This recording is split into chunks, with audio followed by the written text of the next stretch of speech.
Well, hello. What is it you're looking for? Tin, dark, and handsome. No, you see, I already have a girlfriend. She's a chicken. Oh. A chicken, eh? Yeah. Well, does she have a big beak? Like this? How do you know? And does she have huge, floppy wings? Like this? What the size of those wings? No.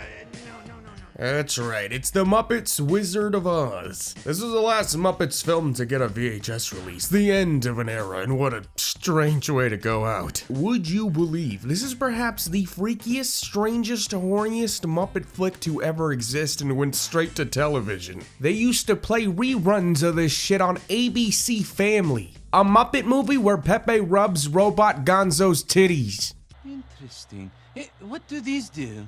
Nothing, they're my nipples. I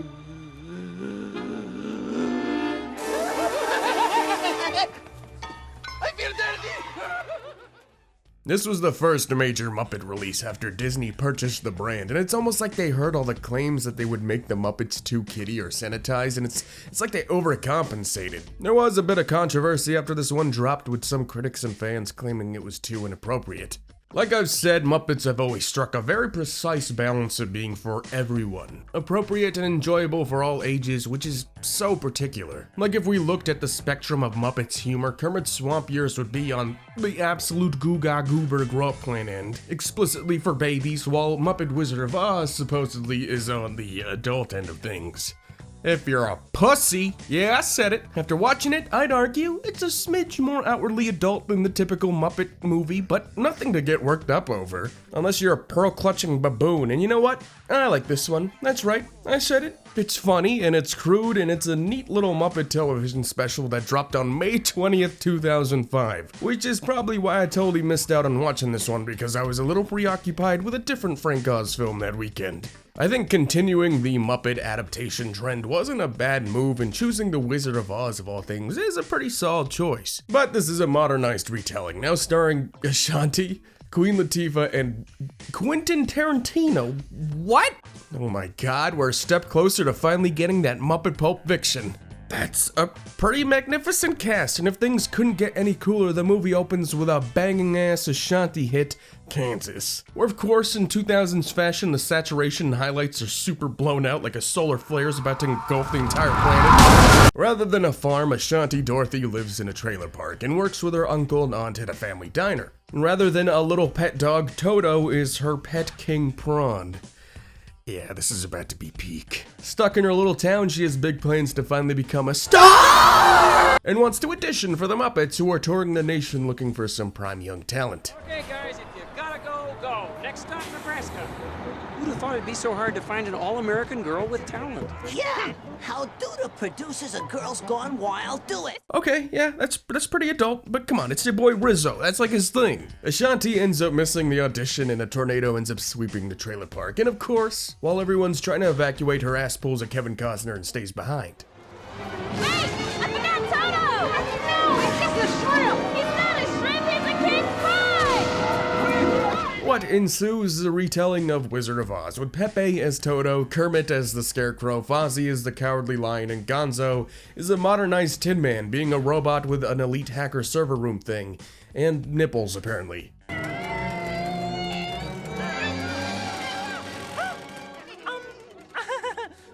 Could someone spot me? Wow, this is a lot heavier than I... What's also cool is Miss Piggy gets to star as multiple roles here, being the witch of every single direction. Her Wicked Witch is expectedly hilarious with her gang of flying monkey bikers. What? It's such a bizarre TV special that just gets even weirder as it goes along. And even if it's real cheesy, when you watch it on a tape like I did, there's just something lovably corny about this one. Where the... Wait. For those of you who have Dark Side of the Moon, press play now. And I think they did a pretty decent job with the TV budget they were working with here. Like, I was ready for this one to be a complete disaster, but it's just too bizarre and funny to hate. Oh, this is the last straw! No, I see one right here. Hey, get that! One of the first stops the gang makes their way to is what looks like a hookah lounge, and they end up accidentally getting hooked on opium. No, I don't know.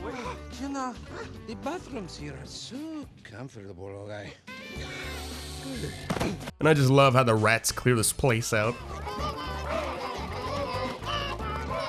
Now, throughout the journey, I kept asking who exactly is going to be the Wizard of Oz. Is it gonna be Quentin Tarantino?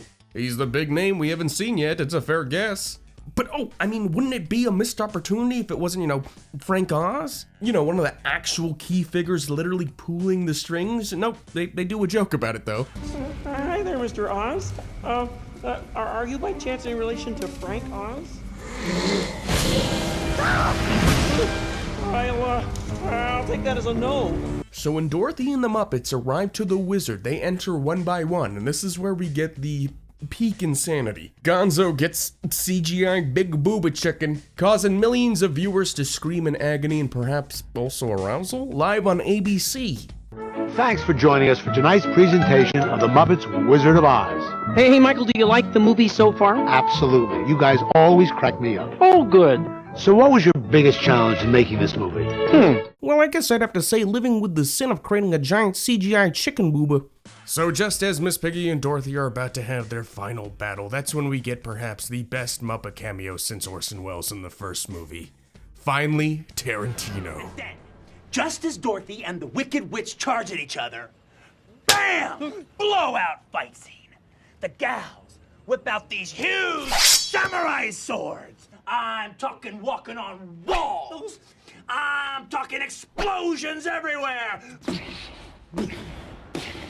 I'm talking Oz in flames. Burn, baby, burn. You digging it? Well, yeah, that sounds a bit violent for a family film. Okay, cool, okay. We pull back on the fight scene. You know what? I'm not even mad they took this little cameo and threw Tarantino's name right at the top of the headliners because people needed to see this. It's strange, but in a movie filled with some of the most batshit insane shots and lines in Muppet history, it's right at home. I'll try on some awesome footwear that'll help me totally rule all of Oz. I'm never giving you my shoes, witch. We'll see about that. Won't we?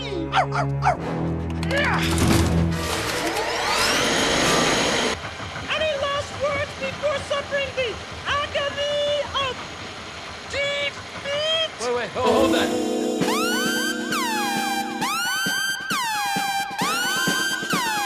Let's get these other piggies wiggling. What? And nuts.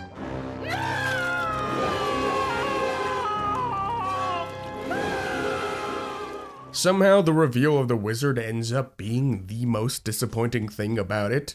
Big reveal, it's Jeffrey Tambor? Okay. I gotta tell you, this is more than a little disappointing. Like, cool, I guess, but it just feels so random. Especially since we already saw him star in such a major role with Muppets from Space. Like, they couldn't get anyone else to do it. I guess I should have figured that when Dorothy's CGI wizard projection was Andros, voiced by Jeffrey Tambor. Dorothy ends up returning home, learning about the value of her family and how fame isn't everything, but thankfully, Ashanti Dorothy discovers that Kermit actually did peep her tape and it sounded like an album. Now who'd have thought a Muppet World Tour would be the outcome? I'm watching Muppet Wizard of Oz. You know what, it was actually funny. And Quentin Tarantino's involved. He wants to lick Miss Piggy's feet, Miss Piggy's feet, Miss Piggy's feet. I don't care what anyone says, this one is a banger. Yeah, it's not as solid as the Muppet theatrical films at all, but it's a lot of fun, especially for a TV movie. Like after watching Kermit's Swamp Years, this one is a masterpiece. Muppets Wizard of Oz, a fun, raunchy, and strange guilty pleasure. But man, I don't feel an ounce of guilt. Oh shit, ounce? Oh, that's something. Yo, wait, don't write that down. Yo, wait, stop.